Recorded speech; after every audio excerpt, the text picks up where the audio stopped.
This is the sermon for March 22nd, and this is the fifth Sunday in Lent. It is from the Gospel of John, chapter 11, verses 1 through 44. Now a certain man was ill, Lazarus of Bethany, the village of Mary and her sister Martha. Mary was the one who anointed the Lord with perfume and wiped his feet with her hair. Her brother Lazarus was ill. So the sister sent a message to Jesus, "Lord, he whom you love is ill." But when Jesus heard it, he said, "This illness does not lead to death. Rather, it is for God's glory, so that the Son of God may be glorified through it." Accordingly, though, Jesus loved Martha and her sister and Lazarus. After having heard that Lazarus was ill, he stayed 2 days longer in the place where he was. Then, after this, he said to the disciples, "Let us go to Judea again." The disciples said to him, "Rabbi, the Jews were just now trying to stone you, and are you going there again?" Jesus answered, "Are there not 12 hours of daylight? Those who walk during the day do not stumble because they see the light of this world. But those who walk at night stumble because the light is not in them." After saying this, he told them, "Our friend Lazarus has fallen asleep, but I'm going there to awaken him." The disciples said to him, "Lord, if he has fallen asleep, he will be all right." Jesus, however, had been speaking about his death, but they thought that he was referring merely to sleep. Then Jesus told them plainly, "Lazarus is dead. For your sake, I am glad I was not there, so that you may believe. But let us go to him." Thomas, who was called the twin, said to his fellow disciples, "Let us also go, that we may die with him." When Jesus arrived, he found Lazarus had already been in the tomb 4 days. Now Bethany was near Jerusalem, some 2 miles away, and many of the Jews had come to Martha and Mary to console them about their brother. When Martha heard that Jesus was coming, she went and met him, while Mary stayed at home. Martha said to Jesus, "Lord, if you had been here, my brother would not have died. But even now I know that God will give you whatever you ask of him." Jesus said to her, "Your brother will rise again." Martha said to him, "I know that he will rise again in the resurrection on the last day." Jesus said to her, "I am the resurrection and the life. Those who believe in me, even though they die, will live, and everyone who lives and believes in me will never die. Do you believe this?" She said to him, "Yes, Lord, I believe that you are the Messiah, the Son of God, the one coming into the world." When she had said this, she went back and called her sister Mary and told her privately, "The teacher is here and is calling for you." And when she heard it, she got up quickly and went to him. Now Jesus had not yet come to the village, but was still at the place where Martha had met him. The Jews who were with her in the house, consoling her, saw Mary get up quickly and go out. They followed her because they thought she was going to the tomb to weep there. When Mary came where Jesus was and saw him, she knelt at his feet and said to him, "Lord, if you had been here, my brother would not have died." When Jesus saw her weeping, and the Jews who came with her also weeping, he was greatly disturbed in spirit and deeply moved. He said, "Where have you laid him?"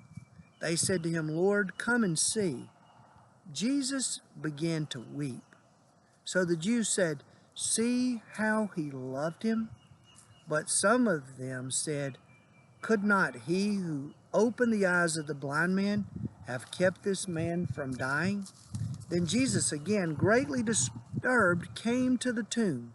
It was a cave, and a stone was lying against it. Jesus said, "Take away the stone." Martha, the sister of the dead man, said to him, "Lord, Already there is a stench because he has been dead 4 days." Jesus said to her, "Did I not tell you that if you believed, you would see the glory of God?" So they took away the stone, and Jesus looked upward and said, "Father, I thank you for having heard me. I knew that you always hear me, but I have said this for the sake of the crowd standing here, so that they may believe that you sent me." When he said this, he cried with a loud voice, "Lazarus, come out!" The dead man came out, his hands and feet bound with strips of cloth, and his face wrapped in a cloth. Jesus said to them, "Unbind him and let him go." The word of God for the people of God. Today's message is come and see. At least once a year, my mother and I make a trip down to West Georgia. While we're there, we go and visit a small cemetery in Meriwether County where my great-grandparents and my great-aunt are buried. A few years ago, we were joined by my uncle Randy, and we also visited a nearby cemetery just a few miles away where several other family members are buried. While we were there, we discovered that our cousin did not have a marker for his grave. He was the last member of that side of our family to die, and he was never married or had children. So the three of us took it as our responsibility to get one for his grave. It was a good thing that we went to see. And now, of course, others can go and see. The Gospel of John uses the expression "come and see" thematically in the Gospel on several occasions. In the Gospel of John, chapter 1, 39, Jesus invites two of John the Baptist's disciples to come and see where he is staying, which was his way of inviting them to come and follow him. The next time is just a few verses later. Philip invites Nathanael to come and see if anything good can come from Nazareth, the home of Jesus. And this is also an invitation to discipleship. John chapter 4, verse 29, a passage we covered just a few weeks ago, is about the Samaritan woman at the well. And she invites the people of her town to come and see the man who told her everything I ever did. And this was her invitation when she went to evangelize her community. And now we have it here in this passage. And this is the seventh and the very last sign to be performed by Jesus. This one, however, reverses the order by putting the discussion and discourse first. All of the other six have the sign or miracle coming first, like last week when the man that was born blind was healed in the beginning of the story, and then the discussion and discourse come after. Well, Mary, Martha, and Lazarus could all be counted on as true friends of Jesus and also as his disciples. He loved this family very much. In fact, it's the only place that mentions Jesus loving someone in the present tense. This Mary is not to be confused with Mary, mother of Jesus, or Mary Magdalene.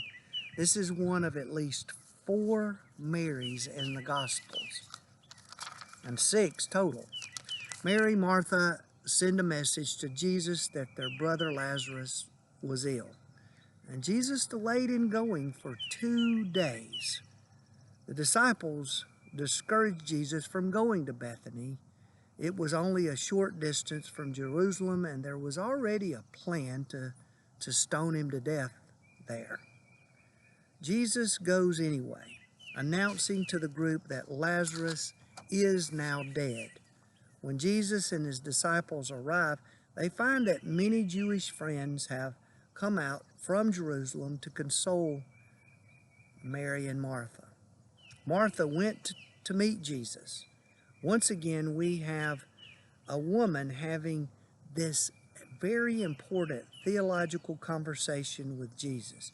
She says, Lord, if you had been here, my brother would not have died. But even now, I know that God will give you whatever you ask of him.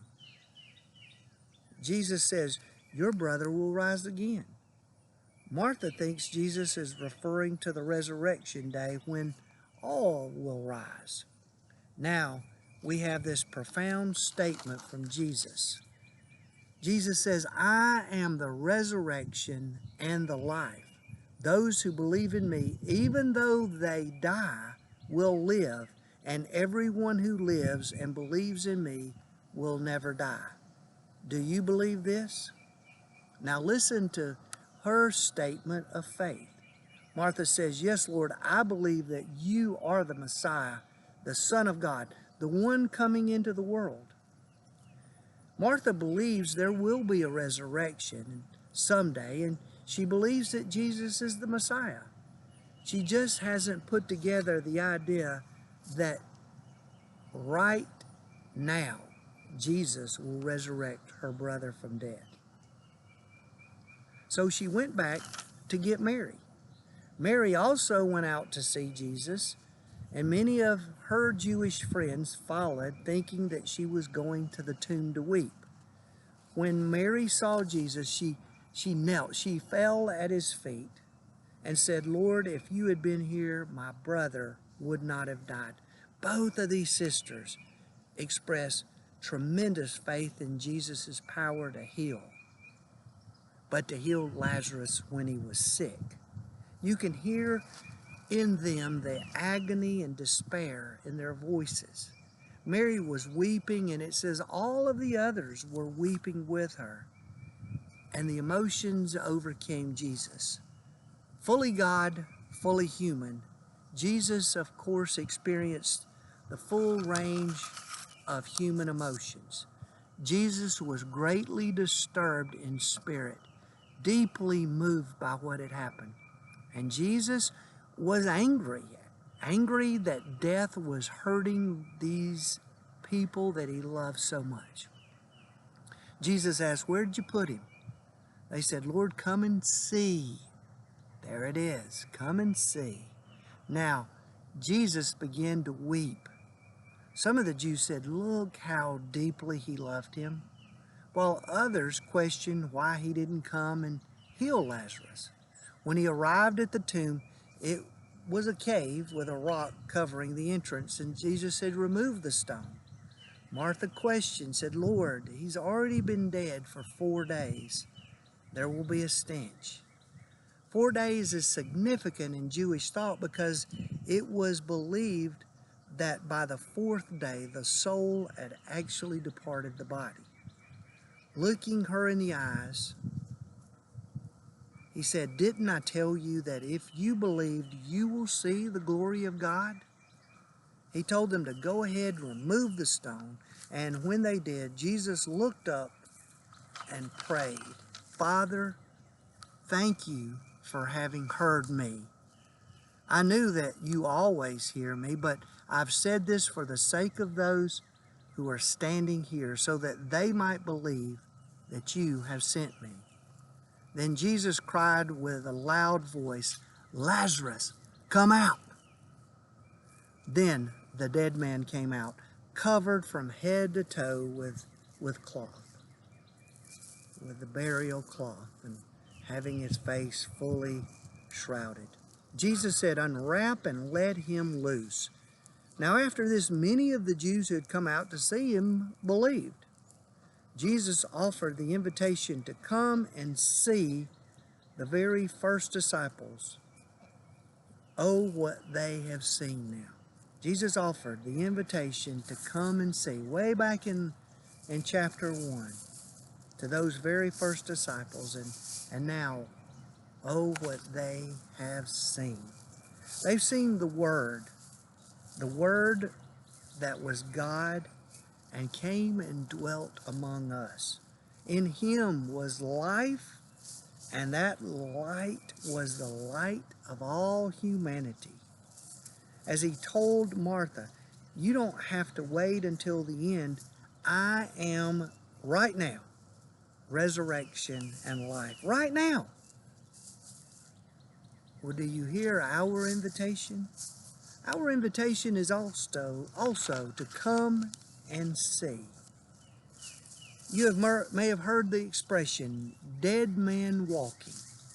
It originated in the United States prison systems in the early 20th century to describe a condemned man that was condemned to death who was being led to an execution. The guards would walk him down the corridor and others would say, out so everyone could hear, dead man walking. Well, we were all once dead men and women walking. But Lazarus is our sign that we have life and resurrection now and in death and in our future forevermore. So today I close with these words of benediction.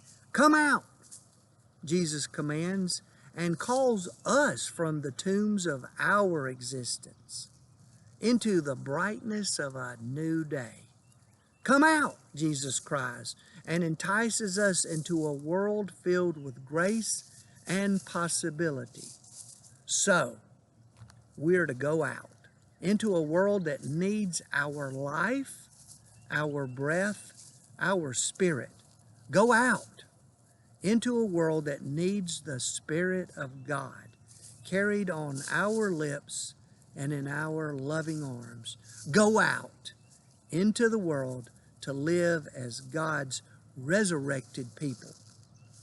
Go out and go on the breath of God's holy wind. And now I bring to conclusion on this bright and sunny day here in North Georgia and invite you again to come and be with me again here in the mountains next week.